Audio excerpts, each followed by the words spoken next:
అందరికీ నమస్కారం. ఈరోజు ఒక వేదాంతంగా కానీ ఒక యువతకి ఆదర్శప్రాయమైన సూక్తులతో కానీ ముందుకు వెళ్తుంది అని అంటే ఆనాడు వివేకుడు బోధించిన అనేకమైన విషయాలు మనం తెలుసుకుని ముందుకు నడుస్తాం. అదే రకంగా చెప్పాలి అని అంటే ఒక విశ్వ గురువు అయిన అనే బిరుదుతో సత్కరిస్తూ జరిగింది.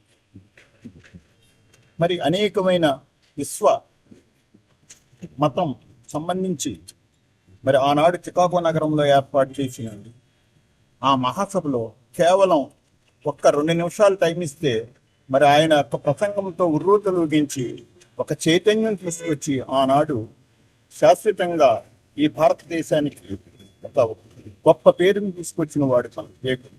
అటువంటి వివేకానంద స్వామి ఈరోజు యువతకి అలాగే మరి మన పౌరులుగా కాబోతున్న పిల్లలకి కూడా ఎంతో ఉత్సాహ ఆదర్శప్రియుడని సందర్భంగా చెప్తూ ఆ యుగ పురుషుణ్ణి మరి ఎన్ని తరాలున్నా మర్చిపోలేమని 1902 జూలై 4వ తారీఖున మరి ఆయన దివంగతులైనారు. ఆ వర్ధంతి దినోత్సవం సందర్భంగా నేడు మనం అందరం కూడా ఆయన్ని హృదయపూర్వకంగా నివాళులర్పిస్తామని చెప్పి తెలియజేసుకుంటుంది rotary club of Rajamahendram icons.